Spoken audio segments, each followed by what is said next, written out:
Hi, hello, and welcome back to the 1983 National Football League Draft. And with the first round pick, John Elway, Jim Kelly. Welcome back to the draft. And with the first round pick, Dan Marino and Ruger. NFL draft. And with the first round pick, Deion Sanders. I was kind of scared. I thought Detroit was going to take me. I would have asked for so much money that I had to put me on layaway. Welcome back to the NFL draft. Good young players with the draft all back. Year in and year out. Welcome back to the Draft. Wide receivers, running back, Tackle. Quarterback. Every year in the draft. There has been a trade. Ricky Williams. Honor shake it is Sunday. Welcome back to the Draft. Defensive line. wide receiver, running back, Tackle. Quarterback. So I'll get into that.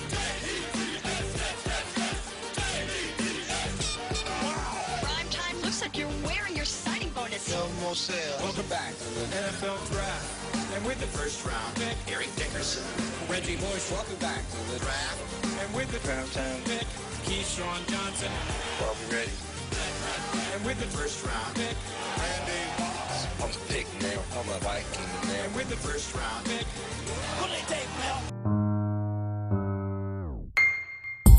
The legend of Josh Rosen in full bloom.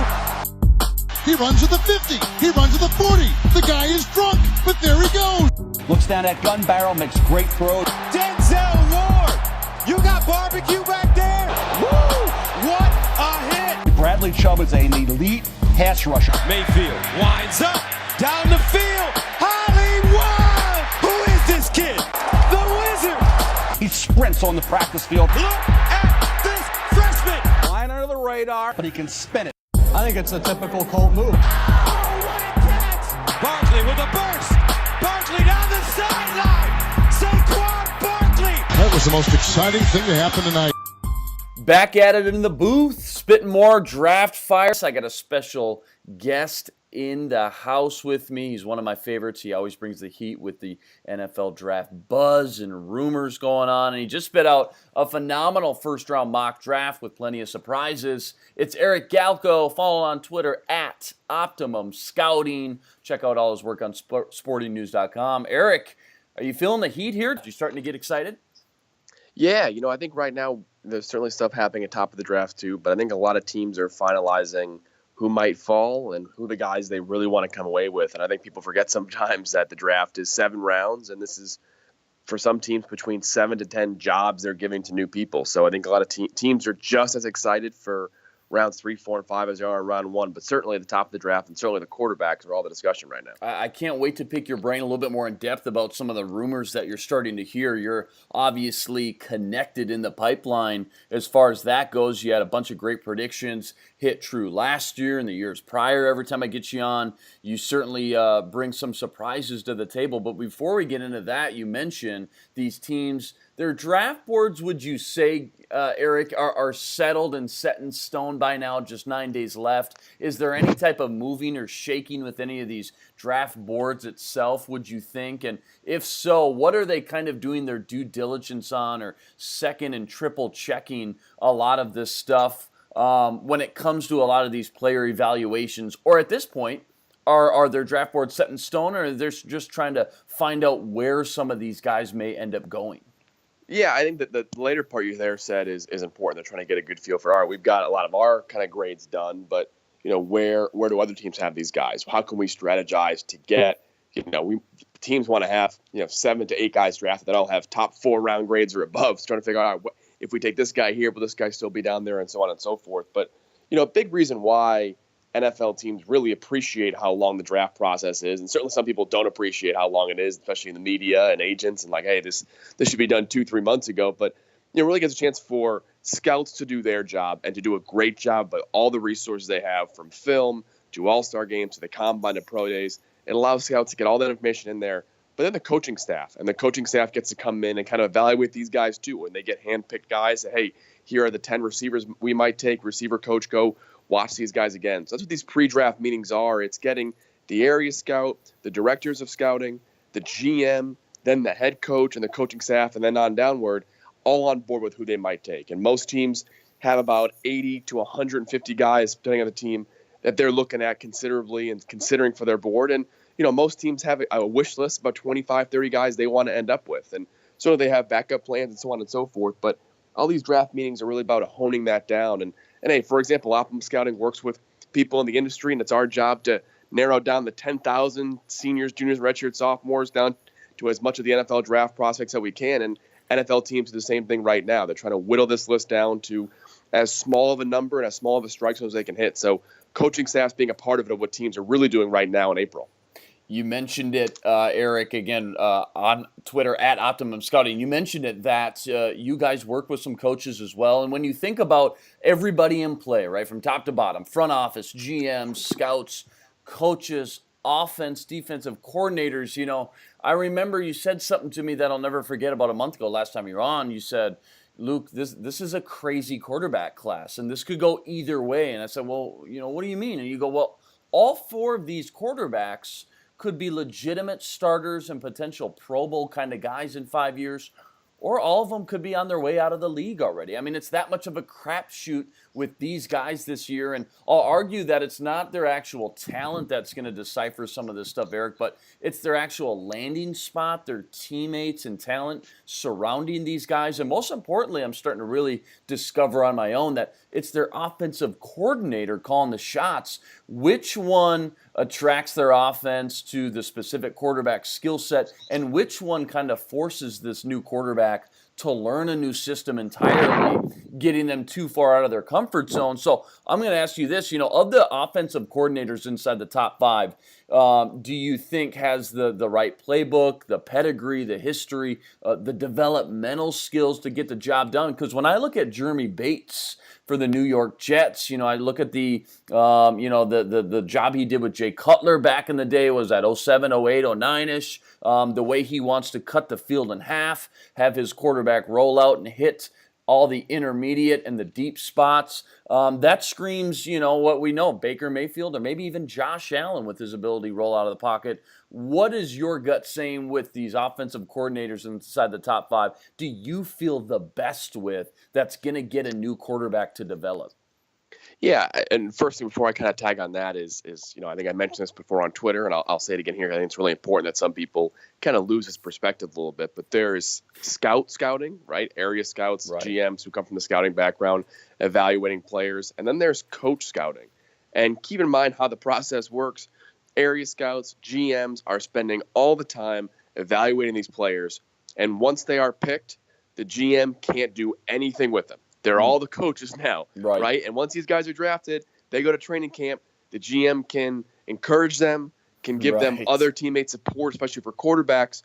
But it's the coaches who are going to make those investments of draft picks worthwhile. And that's why the coach scouting comes up differently. So for a lot of these quarterbacks, it's less about how much is a GM or a scout like a guy, but more about how a coaching staff believes in them and believes in themselves as a coach to get the most out of them. And, you know, I think I mentioned on Twitter, hey, teams that have strong offensive coordinators, strong coaching presence will like guys who are projects but have the upside to get better and they believe in, because they're going to get these guys in there and they're going to trust in their coaching ability to do so. And the old Mike Shanahan adage was, hey, show me a guy's 25 best plays and I'll make him that way every day. That's my job. And coaches feel that way. So that's why teams that are led by more coaches, right, head coaches, the Buffalo Bills come to mind, tend to like Josh Allen more than teams that have more GMs who are decision makers, who are very risk averse, because once these guys get in there, they can't help them anymore. So that's kind of the give and take a lot of these times with coaches' evaluations. That's why quarterbacks can be really dicey sometimes. And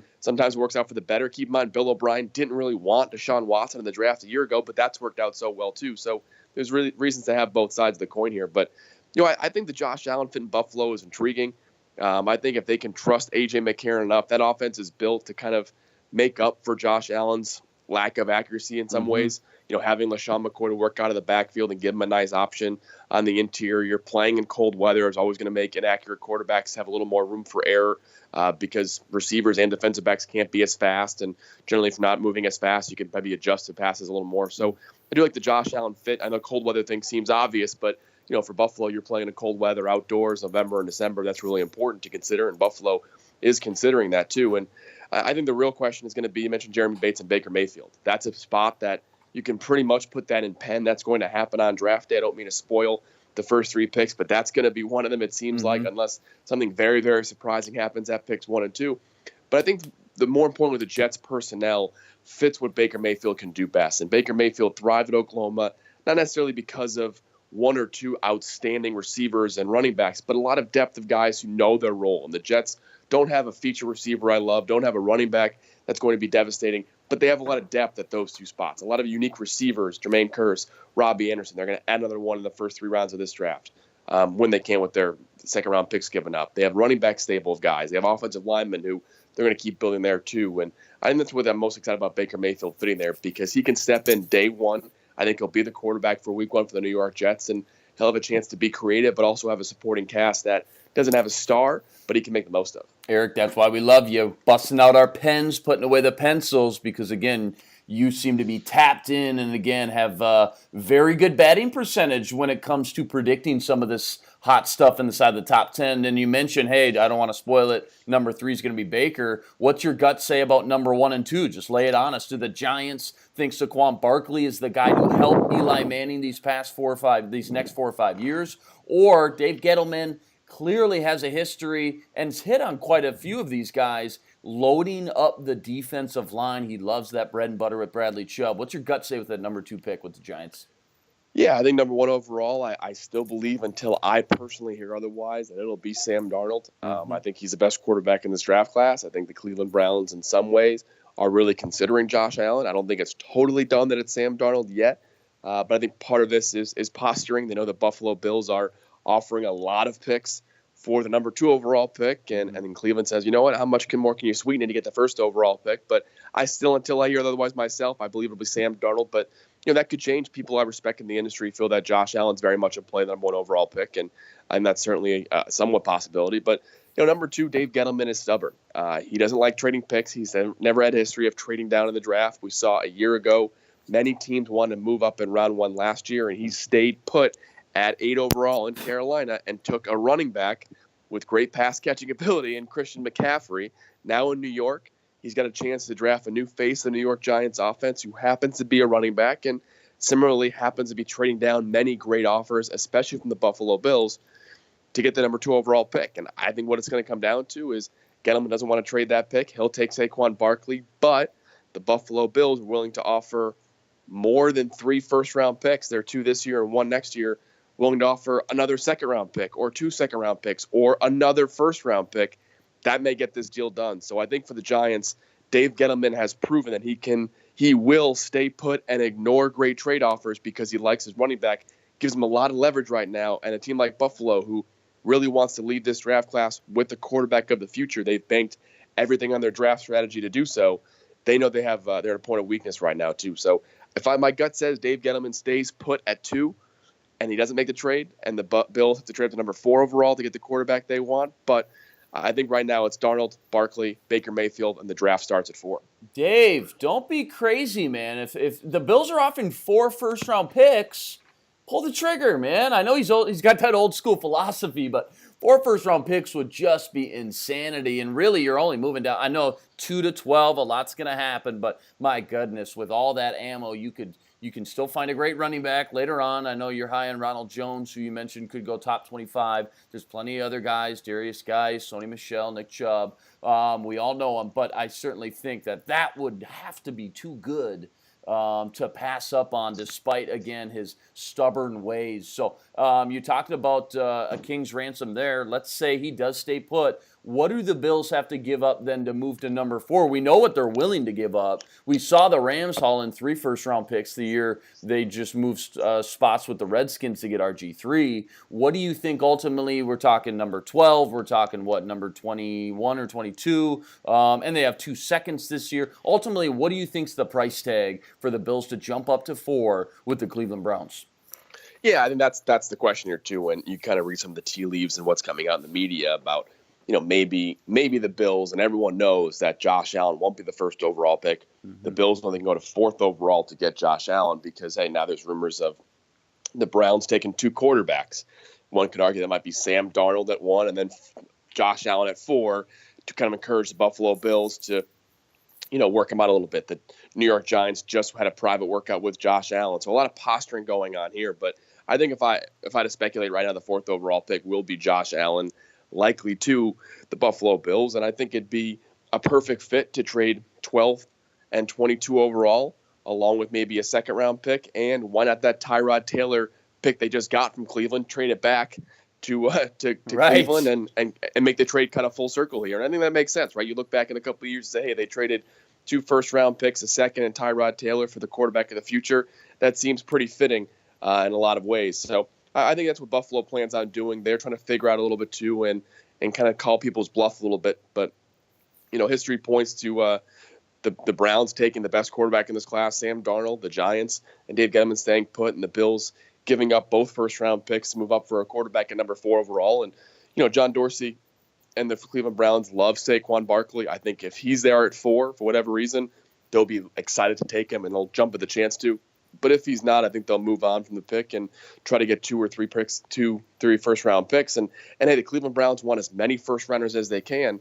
If they get the first overall pick, move down with Buffalo, they've got 1, 12, 22, and then 33, 35. Crazy. They can easily have 5 first-round picks if they move up in those 2 second-round spots too. So a embarrassment of riches for Cleveland. No doubt. I mean, again, with this class, I just feel like at a roster that we're looking at with the Browns and teams like the Colts, with multiple first and second round picks, I just feel like you can do so much damage in 1 year. We've seen it. One good offseason can flip the script and put a team from worst to first, and as long as you're confident and know what you're doing with those draft picks. Outside of the quarterbacks, Eric, which one of these quote-unquote blue-chip guys, talking about Bradley Chubb, Barkley, Quentin Nelson, Minkah Fitzpatrick, which one of them's most likely to slip on draft day and why? Yeah, as far as a top guy, I think Minkah Fitzpatrick, I'm not sure you mentioned him around too, but I think he's going to slide a bit on draft day. And part of it's because 2 reasons. One, I think teams are really excited about 2 other corners, Denzel Ward and Josh Jackson. Both of those guys are going to go someplace in the top 15 picks, maybe even earlier than that too. And I think both those guys are true outside corners that are ranked above Minkah Fitzpatrick for teams that need corners. And then as a safety, is Minkah Fitzpatrick truly a safety that fits every scheme?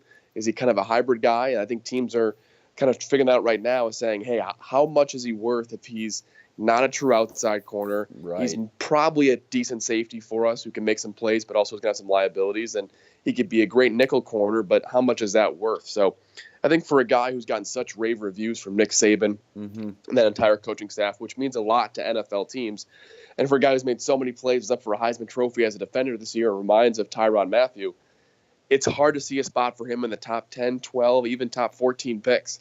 I think he's going to have maybe the Green Bay Packers at 14, maybe the Arizona Cardinals draft him to replace Tyrann Mathieu. I put that in my most recent mock draft at Sporting News as an opportunity, but not a lot of teams are going to take him high in the draft, and I think that's why teams are going to watch him slide a little bit. So I don't think he falls too far, but hey, we saw a year ago Jonathan Allen, considered a top 10 pick, fell for injury reasons, but another Alabama guy that slipped in the draft a year ago. So these Alabama defenders are known for slipping in the draft a little bit, and Minkah Fitzpatrick might be the most recent one to do it. No doubt. Now that we're on the subject, I didn't plan on asking you this. Again, talking with Eric Galko at Optimum Scouting on Twitter. Check out all his news and buzz on thesportingnews.com. But I saw a great draft prop bet that said over/under in the first round 4 Alabama players. Now, we know Minkah's going to go in round 1, but you get guys like Calvin Ridley, Ronnie Harrison, Daron Payne. What would your gut say on that prop bet? I think it's even money, so Vegas says it's a coin flip. Over or under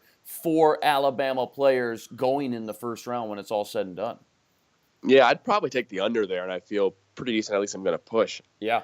Minkah Fitzpatrick, Rashaan Evans, Daron Payne, and Ronnie Harrison in order are our top 4 Alabama players. Deshaun Hand's not going round 1. Not a lot of Alabama guys are going round 1 this year, and there's a really good chance that Ronnie Harrison and Rashaan Evans don't go first round. Now, we have Evans especially great as a round 1 pick, but I'm not sure a lot of teams necessarily agree in that mold to take him in the top 25 pick. So I would say that's a comfortable under, and then you could probably push easily on that one too. I don't see a 5th Alabama defensive player getting drafted in the first round. So, I think Minkah falls, and hey, Alabama defenders generally slide in the draft. It happens every year because of injury, because of scheme fit, because of, how teams are going to adjust, because a lot of these secondary guys don't have great athletic ability. A lot of the interior guys have injury history. So it's a common thread across all Alabama defenders, and it's not necessarily a stereotype if it keeps proving true for a lot of these guys. So I think it's a pretty safe bet, and I have to dive myself into some of these NFL draft prop bets because I can use a nice vacation after the draft. Hey, well, let's get in it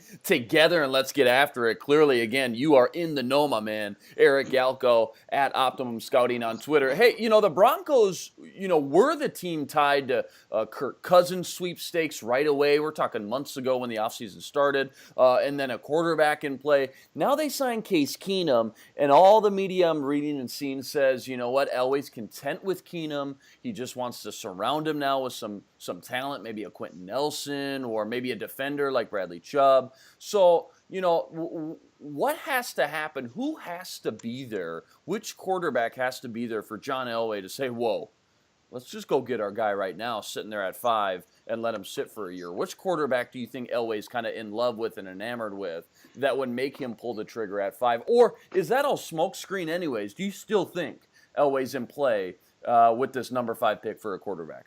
Yeah, I don't think so. I think for 2 reasons, maybe 3 reasons. One, they like Case Keenum a lot, and this is a team that wants to win right away. They feel that they can be a playoff team once again. They know the NFL looks at everything in terms of a window, and they know their window to win a Super Bowl is up until this Denver Broncos defense gets too old, and that window is closing really quickly. So they've got Case Keenum on a 3-year deal. That's their window. The next 3 years is their chance to get back to the Super Bowl, and Denver feels, I don't think it's that wrong to think, they very well could. They've rebuilt their offensive line pretty quickly. They may go there at the 5th overall pick if they don't go quarterback and Quentin Nelson. I think that can kind of quickly resurge the Denver Broncos back into relevance and still a wide open AFC West and an AFC in general with the Patriots and the Steelers having some issues moving forward. So I think that's part of the reason why they don't think they're going to take a quarterback. Also, John Elway just drafted Paxton Lynch 2 years ago. I know Paxton Lynch looks like a bust. I'm obviously biased because I like Paxton a lot coming out of college. But remember, John Elway, as a decision maker, has an ego just like everybody else would and feels that, hey, maybe I can give Paxton 1 more year. Maybe he'll turn the corner a little bit. And I think that's part of the reason why he's a little averse to taking a quarterback early. But at the same time, I haven't heard them liking any of these quarterbacks all that much. I think Sam Darnold's a guy they like a lot. Baker Mayfield's a quarterback they've done a lot of homework on. I believe they would take if he was there, but he's not going to be, as we said earlier. And Josh Allen doesn't really fit what the Denver Broncos really want to do. But maybe he's too intriguing and reminds John Elway of himself too much. But I haven't seen the Broncos linked to any quarterback since they kind of signed Case Keenum, since they kind of pivoted to the now. And I think it makes sense. You can get excited about these quarterback prospects, but the Denver Broncos know if they're going to win a Super Bowl, it's either in the next 3 years or it might be 7-8 years from now. And they got to plan for which window they want to attack. So I think for now you can maybe think it's crazy to pass on Josh Rosen or even Josh Allen and Baker Mayfield for a guard. But for the Denver Broncos, the goal is to win a Super Bowl. And if Josh Rosen's good 5 years from now in Denver, maybe Denver isn't good enough to help him win a Super Bowl anyway. So I think the Broncos pass on a quarterback at 5th overall. I think Quentin Nelson or Bradley Chubb both would be great additions to that offense or defense, respectively. And the Denver Broncos are hoping to get back in the playoffs and hoping to challenge for a Super Bowl with Case Keenum as soon as next year. No doubt. Of course, that division's pretty wide open, too. You look at the Chiefs roster, it could be a 500 team. You look at, obviously, the LA Chargers could be going through a transition here soon with Phillip Rivers. And then the Raiders have a new head coach. That could take a year or two. So AFC West, man, wide open right now. You released on Twitter, I saw earlier this morning, your top pure slot receivers in the 2018 class. Love Deshaun Hamilton at the top in Penn State. Anthony Miller's your number 3. I won't spoil them all. Anthony Miller's your number 3 from Memphis. A lot of buzz surrounding him. But why I bring it up, you have Christian Kirk as one of your top 15 players of the entire draft. So why no Christian Kirk in your slot receivers? You clearly think maybe he's more of a boundary guy and maybe could dispel some of the rumors and notions and stereotype that he's a slot player only in the NFL?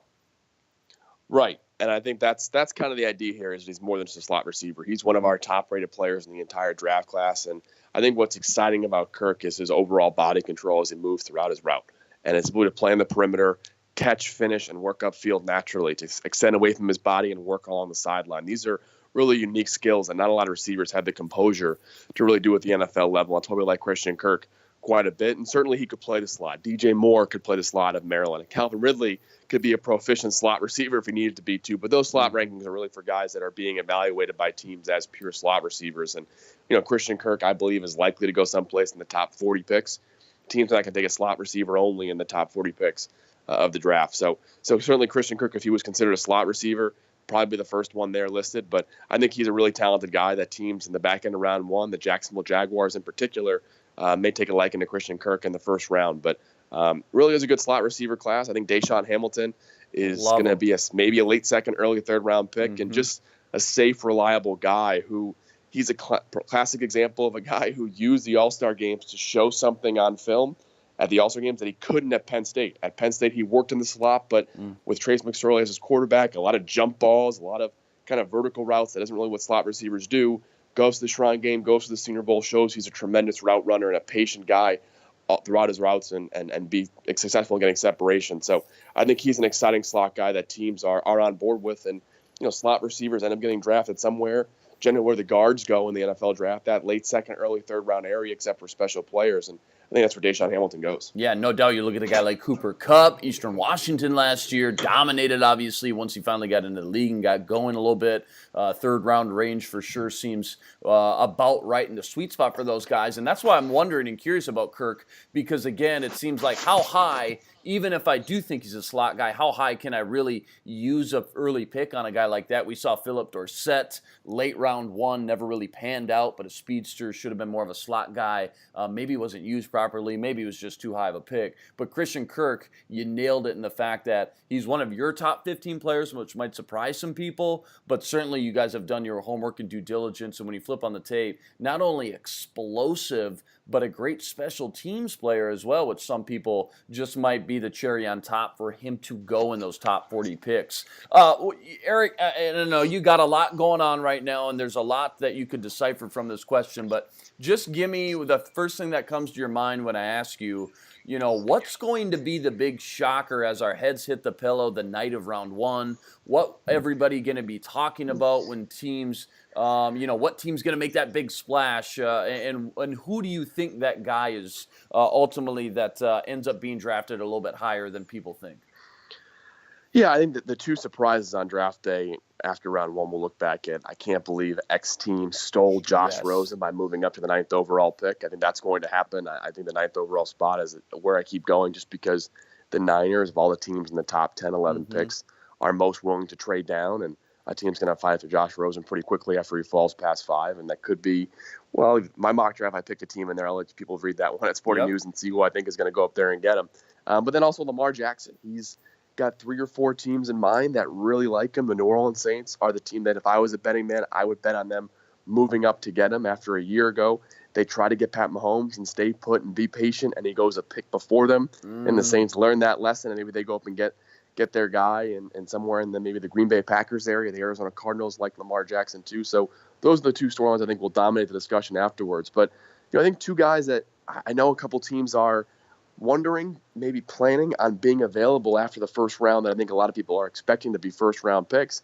And these teams are saying, hey, if this guy's there, do we make a move for him? Do we trade out? That's a lot of what teams are doing right now is kind of scenario generating and planning on what day 2 and day 3 could look like. And those 2 guys, Darius Geis of LSU and Taven Bryan of Florida, running back and defensive tackle, teams are planning for those guys to be there. They're not for sure they're going to be there at the beginning of round 2, but teams think, hey, those are 2 really special talents that in the right situation, and for these teams, they believe that situation is them, they could be really successful, and they could be worth first-round picks. And you can get another first-round guy by moving up a few spots in round 2. So I think those are the 2 guys that may be available by the start of day 2 that I shouldn't be surprised to see. No doubt. You mentioned, we won't spoil it, which team moves up in your mock draft at number 9 with Sam Fran to go get Josh Rosen if and should he slip. Certainly one of those 5 or 6 teams that, quietly are in the market for a quarterback. Miami and Arizona, what percentage would you put that they're in the market for a quarterback? They're sitting in the top 15. We now are discussing that a quarterback or 2 of the big names could slide a little bit and fall maybe close to right in their lap. The Ryan Tannehill experiment has to be over now, right? After 5 years, they have to be more in the market for a quarterback than, again, the mainstream media is reading into it. And same with the Cardinals there with a banged-up Sam Bradford as well, right? Yeah, I think the Cardinals are a team that are very much looking into these quarterbacks, but they know, just like they did a year ago, they're not going to rush to go get one. And maybe that's a mistake for Pat Mahomes a year ago. Maybe that was something they should have went up and done and got a guy they really liked in Pat Mahomes. that maybe is a mistake they regret. Maybe they go up and get Josh Rosen if he slips. They're a team that certainly likes Rosen, and they like Lamar Jackson. But I think for Miami Dolphins, I think Tannehill's still going to be their guy. I always think of things in terms of, all right, if they draft a quarterback, why would they do this aside from trying to get a good quarterback, right? Is this something where they're a new regime trying to put their footprint on somebody, or is this a regime that maybe starting to be on the hot seat and you take a quarterback that you can kind of hold your head on and say, don't fire me until we know if he's good or not? And I think the Dolphins are not in either one of those spots right now. Adam Gase is in a little bit of hot water, but he's going to get a full another season before he's even considered on the firm hot seat. Mike Tenenbaum, the true decision maker in Miami, kind of the same situation. And I think it's in their best interest to let this whole Ryan Tannehill aspect play out. He was hurt a year ago. He didn't get a chance to kind of have 2 full seasons under Adam Gase as the offensive coordinator. Gase very much likes Ryan Tannehill as a quarterback. Not saying he wants to bet his last head coaching opportunity on Ryan Tannehill, but he does like Tannehill quite a bit. And if you're the Dolphins, if you can benefit from having 4 quarterbacks, maybe 5 quarterbacks go above you and have this at worst the 6th best non-quarterback at the board, that can really be a huge benefit for the Dolphins. So I think Miami is going to kind of play the field a little bit. They've done their homework, especially on Baker Mayfield and Josh Allen, who they can develop behind Ryan Tannehill. But the second you draft that quarterback in the 11th pick overall or earlier, you have said Ryan Tannehill is no longer your quarterback of the future, and that's pushed your timeline away 2 or 3 years. So I think the Dolphins still feel that, hey, they can kind of find a window here in the next year or two with Ryan Tannehill. And if not, maybe by 2019, 2020, they kind of blow things up and look for a new quarterback. So I think Miami has done their homework on the quarterbacks, as all teams should, but they're not going to take a quarterback at the 11th overall pick. I certainly understand the theory, but I feel like the time frame that coaches and whether it's GMs or coaches combined feel that there's going to be a hot seat that's going to get a whole lot hotter if I draft a quarterback is somewhat unfair. And again, I understand it, but it's somewhat unfair for these guys to say, okay, well, truly at the end of the day, then you're asking me maybe to not draft the best player on the board because, again, of the risk reward involved. I think that's just, again, not how it should always be. I feel like the teams and organizations that have coaches and GMs that feel secure with their jobs going into the draft end up ultimately drafting far better because, again, they're just going in with a clear mind and a clear heart saying, okay, we're just going to draft the best players for our team and our organization, whereas some teams might pass on a guy just because, again, I feel like I don't have the time frame to sit around for 2-3 years, which I feel like is unfortunate and unfair. I got to ask you this, Eric, of these quarterbacks now, and I know we talk a lot about these quarterbacks, but I always like to compare and contrast to last year's class. Where do you think Trubisky, Watson, and Mahomes would rank just in general compared to some of these quarterbacks? Would they all be ahead of all 4 of them? Will they all be behind all 4 of them? Where do you think, just real quick snapshot, those 3, Trubisky, Watson, and Mahomes, would end up going this year over some of these other guys? Yeah, I think Mahomes, should have been the top quarterback in last year's draft, in my opinion, and I think, he would be our second-ranked quarterback based on his grade in 2017.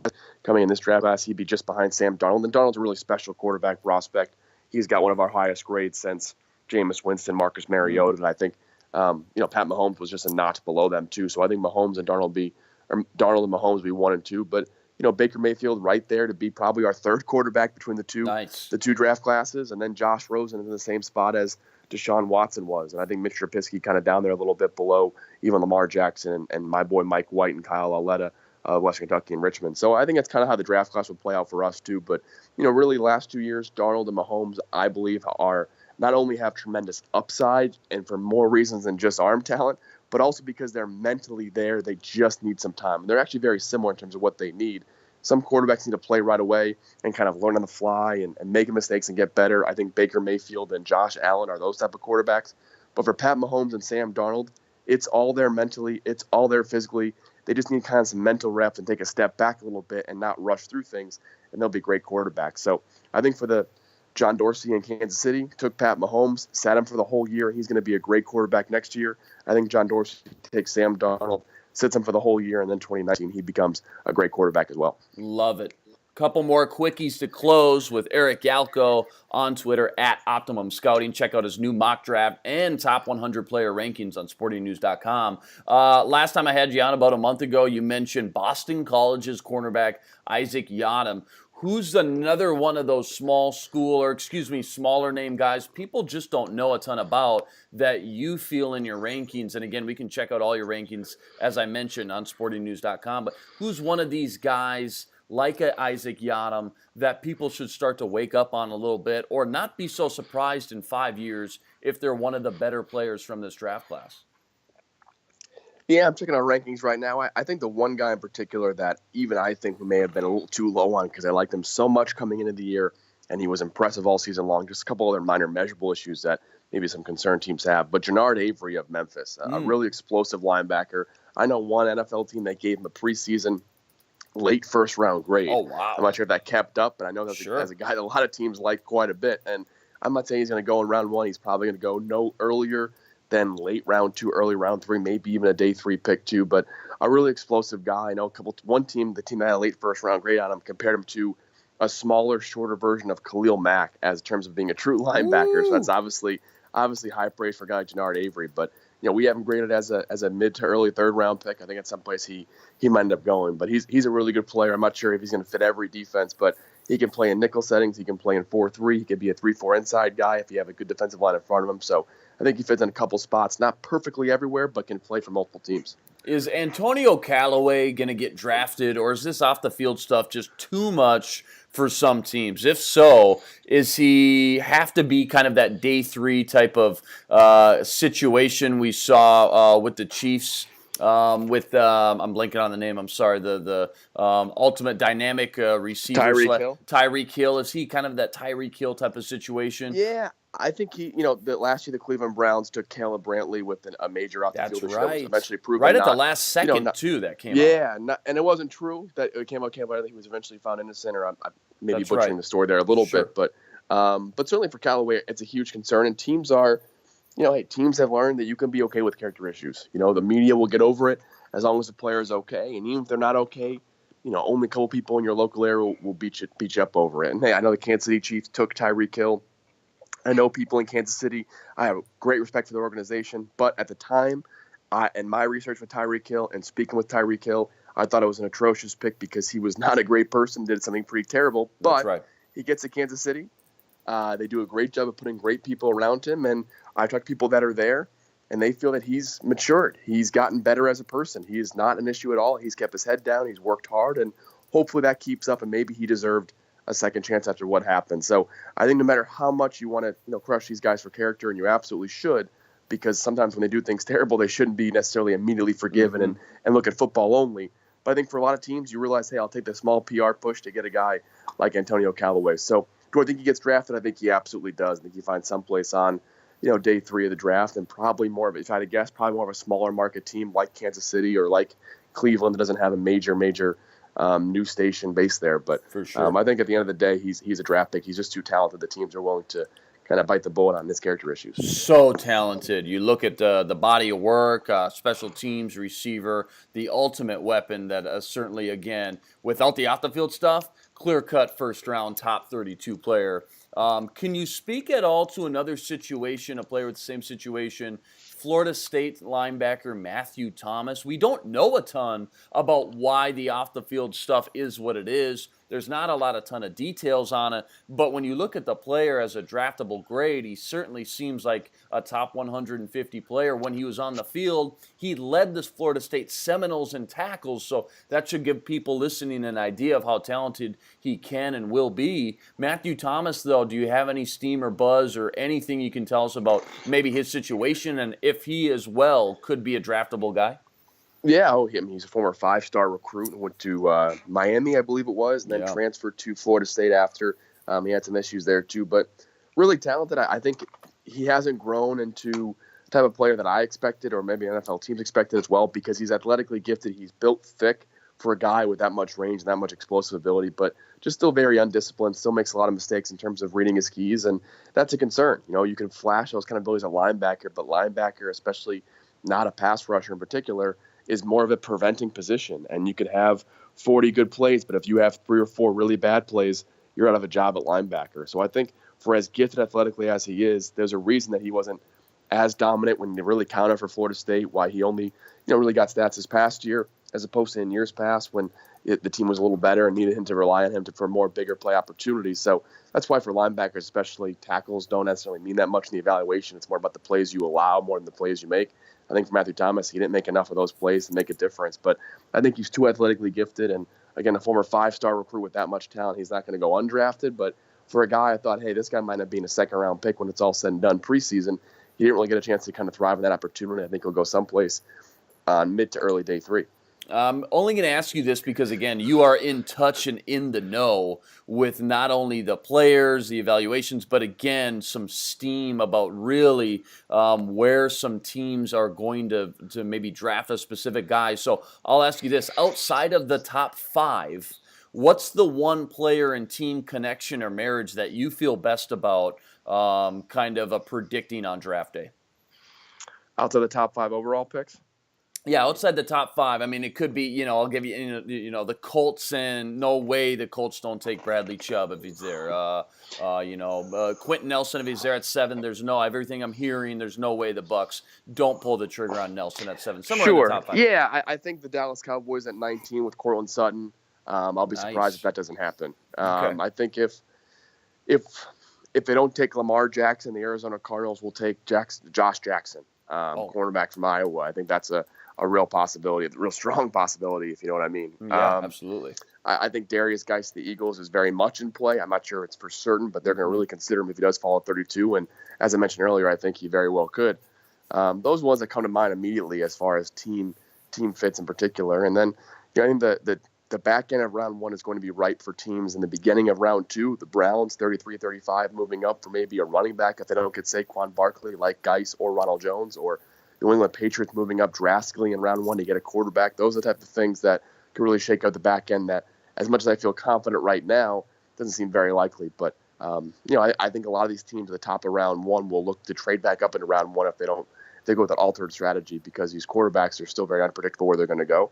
That's why I think teams are kind of making their secondary adjustments. No doubt. You mentioned Josh Jackson to Arizona. I love this cornerback class, man. You throw out some sleepers to me like Isaac Yiadom. I like the second and third tier guys like M.J. Stewart, Cameron Kelly. But at the top, there's 5 or 6 guys that I think all of them could end up certainly going in the first round, or at least be justified. You mentioned Josh Jackson, pure boundary type of guy. Denzel Ward, obviously. Then you get into the Mike Hughes and Isaiah Oliver. Oliver seems to be the biggest wild card because maybe not necessarily the pedigree, but certainly the height, weight, speed that everybody drools over. You see some Richard Sherman type of qualities in there. Do you think Oliver ends up sneaking into round 1 with these other 4 or 5 peers that I mentioned of these cornerbacks like Mike Hughes, Jackson, you said is a done deal, Denzel Ward, those types of guys?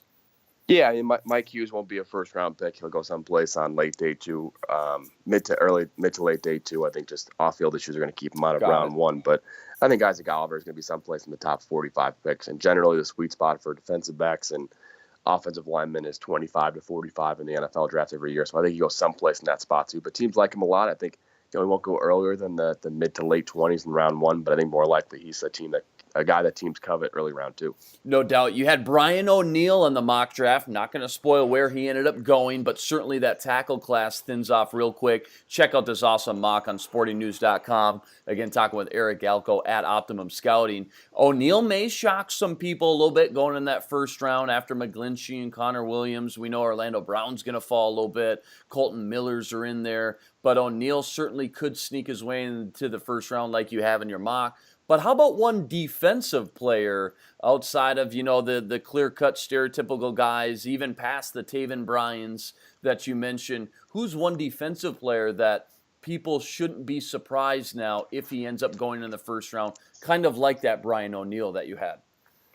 Yeah, I think Maurice Hurst, his heart condition kept him out of round 1 for a lot of people's consideration, but he's firmly back in the round 1 discussion. I think he's a guy that teams are really excited about because he's safe, he's reliable. The teams know exactly he can fill the either nose tackle or 3 technique spot and be a solid run defender. So I think he's a guy that comes to mind too. And then certainly if you don't have Deron Payne in the first round of the mock draft, I think he's going to certainly go there. Teams are excited about both his motor, his personality, and then also he's a great talent who's only getting better. So I think those are kind of the 2 guys that maybe people aren't considering quite yet as back in round 1, but those are 2 defensive linemen that are certainly first round guys. 2 prop bets. I just want your take on these. We'll try to make some money here, and then we'll get you out of here. Number of running backs selected in round 1, over or under 1.5. Do you think ultimately Geis or Ronald Jones ends up sneaking in? Hell, both of them could sneak in, but both of them could go early day too. Ultimately, at the end of the day, where are you pushing your chips? Over 1.5, under 1.5 running backs selected?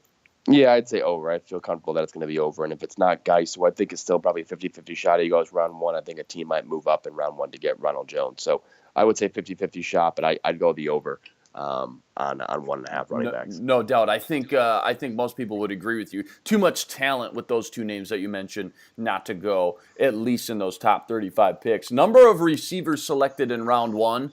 Over under 2.5. You mentioned Ridley. You mentioned Sutton's a done deal at 19 to the Cowboys. Then you're getting guys like DJ Moore. Over under 2.5. Which way are you pushing your chips for these receivers? Yeah, I'd say over for sure. Calvin Ridley, Cortland Sutton, and DJ Moore, and possibly Christian Kirk all are very likely to go in round 1. So I would say it's definitely going to be 2. And then as long as DJ Moore or Christian Kirk can find a home, and both of them might be gone before the pick 27 happens. So I feel pretty good that the fact that I have 2 chances after the top 2 guys to go in round 1, I think that's definitely an over. This one pays 2-1, so you get great value. But quarterbacks in the first round, Eric, over 5.5. Do you think that Mason Rudolph or Mike White, Kyle Lalletta's not going to go in the first, but we know we like him. But over 5.5, is that too much though? Because now you're banking on Lamar and then one more going too. Is that too much? Yeah, I can't remember the last draft that had 5 quarterbacks in round 1. It might not have happened for a long time. Yeah. So I think that Vegas is kind of baking there a little bit. But no, Mason Rudolph won't be a first-round pick. I'll be absolutely shocked if he is. And a lot of just because a team likes a guy, and I think that's kind of what's fun of the NFL draft, right? Is teams like a guy, but do you like a guy in round 1? Do you like a guy in round 3? And that's kind of where Mason Rudolph's at right now. So I think a lot of teams like Mason Rudolph, but not as a first-round pick. He'll go someplace on day 2. So I would take the under there. All right, man, I've worked it as much as I can. I put you over a few minutes, but you are by far one of my favorites to listen to. And again, you are plugged in, my man, with all of the draft rumors and buzz. Just 9 days left. Send us off with one more name. You gave me Isaac Yiadom. I absolutely love that one. You said Jannard Avery, Memphis linebacker. Can be anybody just outside of this first round that you as a talent and player evaluator, you're one of the best in the biz, Eric, that you love maybe more than some other people. Just one more name to send us out of here. Yeah, I think Sky Moore is a guy from South Carolina, a guy we had graded as a possible first-round pick before the year last year. That unfortunately had a season-ending injury a year ago. He comes back. He's still a very talented guy. I think he reminds a lot of a better version of Devonta Holliman in terms of ability to play in coverage. He can rush the passer. He's a really, really talented outside linebacker that's only reaching his potential and only coming back from injury. So I think he's a guy that maybe doesn't flash as much as Malik Jefferson or other top linebackers in this draft class. But in 3-4 years, I think he'll be a safe start in the NFL. I think he goes someplace late day 2, early day 3 to find out receiving a lot of buzz. If you're not following him already, he's a must at Optimum Scouting. It's Eric Galko. Check out his top 100. Check out his new mock draft with plenty of buzz and surprises, all on sportingnews.com. Eric, got to get you on maybe one more time on draft day itself. I know you're a busy guy. Otherwise, post-draft, we're going to get you on the draft one more time to talk winners and losers and hand out our draft grades, all right? Sounds good, man. Appreciate it. All right, appreciate it. That's Eric Galko at Optimum Scouting. The legend of Josh Rosen in full bloom. He runs to the 50. He runs to the 40. The guy is drunk, but there he goes. Looks down that gun barrel, makes great throws. Denzel Ward. You got barbecue back there? Woo! What a hit. Bradley Chubb is an elite pass rusher. Mayfield winds up down the field. Hollywood! Who is this kid? The Wizard. He sprints on the practice field. Look at this freshman. Flying under the radar. But he can spin it. I think it's a typical Colt move. Oh, what a catch! Barkley with a burst. Barkley down the sideline. Saquon Barkley. That was the most exciting thing to happen tonight.